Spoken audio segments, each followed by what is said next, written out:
From MTN News, this is Montana This Morning. Good Monday morning. It's 5 o'clock. Welcome to Montana This Morning. I'm Victoria Hill. Thank you for starting your day with us. Our top story this morning, a bitter partisan battle is erupting as lawmakers await a new Supreme Court nominee following the death of Ruth Bader Ginsburg. CBS's Laura Podesta has details on what's to come just weeks before the presidential election.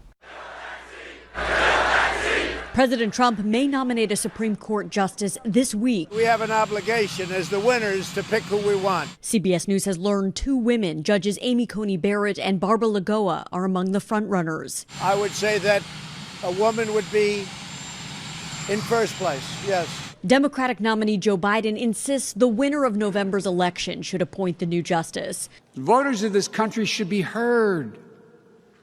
As I said, voting has already begun. In 2016, Senate Republicans refused to hold a hearing for Merrick Garland, who President Obama nominated 237 days before the election. The American people should have a say. Senate Judiciary Chairman Lindsey Graham doubled down on that position in 2018. If an opening comes in the last year of President Trump's term and the primary process is started, we'll wait to the next election. With 43 days until the election, Graham and many of his Republican colleagues now hope to quickly confirm a new justice. When you have both parties in the White House and the Senate, historically, the confirmation goes forward. A Reuters Ipsos poll found 62% of Americans believe the next president should fill the vacancy. Let the people speak.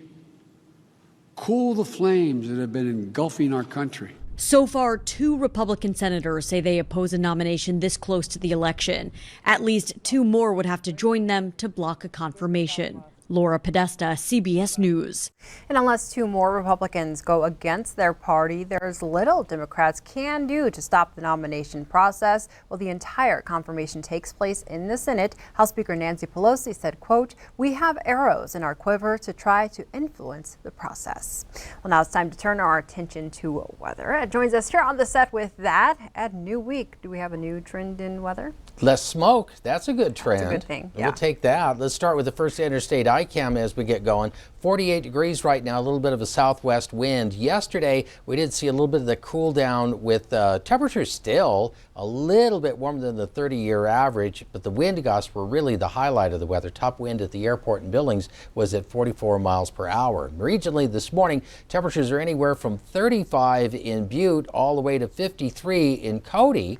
52 in Williston, one of the warmer readings, 40 for you in Sheridan, and 42 in Livingston, 50 for you in Miles City as we get going, and 41 down in Moreland. So temperatures today, well, we're starting off into the 40s and 50s here through southern Montana and northern Wyoming, generally with a clearer sky. We'll see sunshine in the afternoon as the temperatures begin to warm. There will be a little bit of the smoke that will come and go throughout the week, but the temperatures also move up and down, and the smoke kind of comes and goes as the temperatures warm and cool. So we'll talk more about that coming up in a few minutes. All right, sounds good. And I will get back to news. Thank you so much, Ed. Thanks.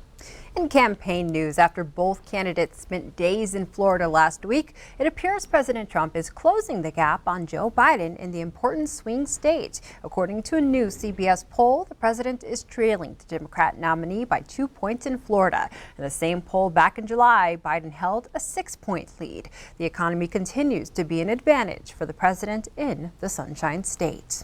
While the president had a good week in Florida, his opponent just took the lead in fundraising. Biden's campaign announced it has raised over $460 million.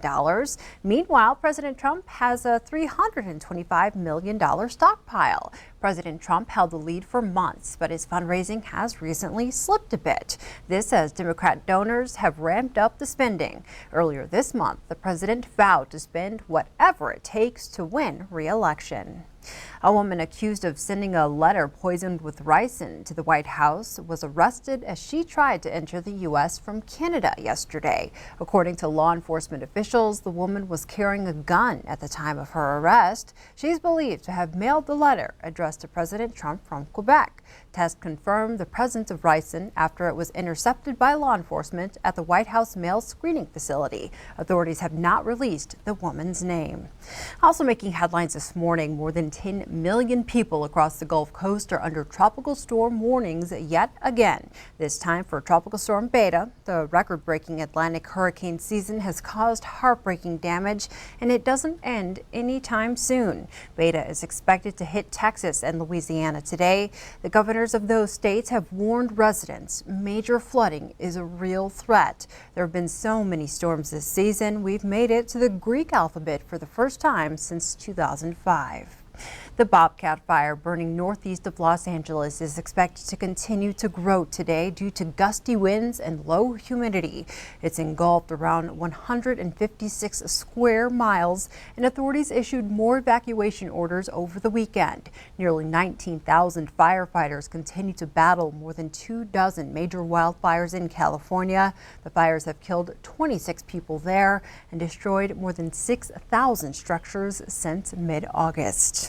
And the nation is about to reach a heartbreaking milestone. Nearly 200,000 people have died from the coronavirus just 8 months after the pandemic began. CBS's Michael George has more on what we can expect in the coming months. Always teaching, always loving, always finding ways to give. Brance Cornelius is grateful for the time his family had with his dad, Huey. The 81-year-old was a dedicated grandfather, great-grandfather, and husband. They were each other's best friends. But their time was cut short. After weeks in a Kentucky hospital fighting COVID-19, Huey, who was in otherwise good health, died last month. That's one of the things that I hate about this virus. I mean, the fact that it's just ripped people from family members. Data shows older age is a risk factor for COVID death. So is gender, men being much more likely to die. Underlying conditions such as diabetes and obesity and racial and ethnic disparities also play a role. We need to be prepared for it to be a marathon, not a sprint.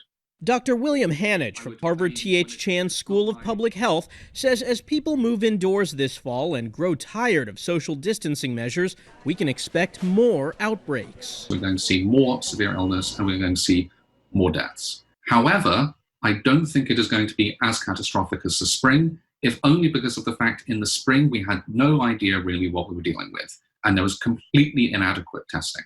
The latest model projections from the Institute for Health Metrics and Evaluation show a staggering 410,000 deaths by January 1st.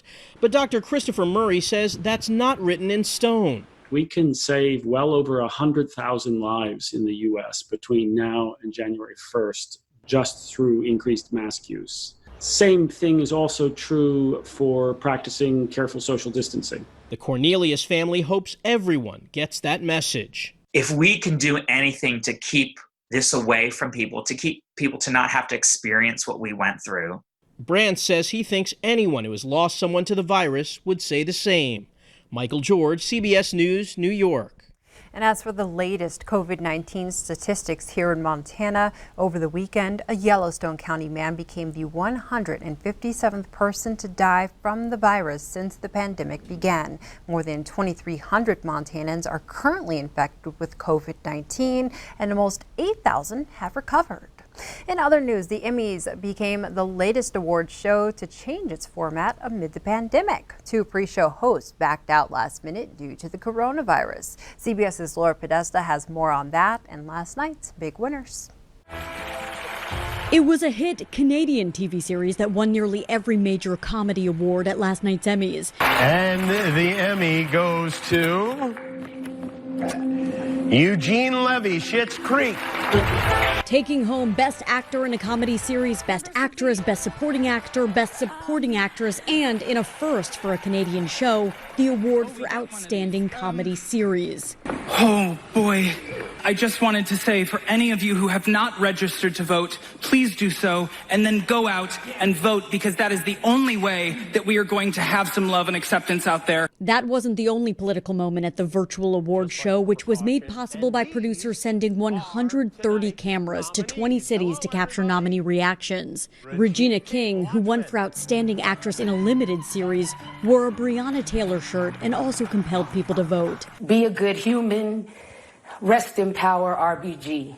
King was also part of one of the most diverse winner circles for the award show. Of the 18 acting awards handed out, 9 went to Black actors. Among them, Zendaya, who at age 24 also became the youngest Emmy winner for Best Actress in a Drama. To the incredible cast and crew of Euphoria, I'm so lucky to go to work with you every day. The night wasn't without some COVID-related problems. 2 pre-show hosts had to back out last minute after testing positive. Juliana Rancic and Kill Bill star Vivica A. Fox had been set to co-host E's Red Carpet. Laura Podesta, CBS News. And now closer to home, despite the pandemic, a long-running event drew more than 500 people to Moult yesterday. The 40th Montana Marathon was one of only a handful of races to avoid cancellation across the country this year. Runners came from as far away as Chicago to take part in the event, which is a qualifier for the Boston Marathon. The race is put on by the Billings Family YMCA every year and is the club's only fundraiser. Really wanted to make it a bang here on our 40th. And then I think the more important thing is, we're all looking for a sense of normalcy in a time that's not normal.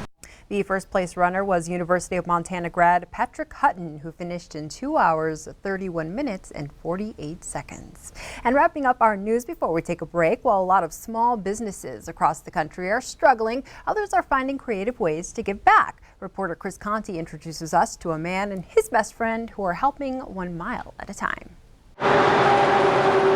These past few months, it has often been difficult to find direction. The road ahead paved with uncertainty for so many of us. I like driving. For Greg Morin, the pandemic has provided a new turn in his business.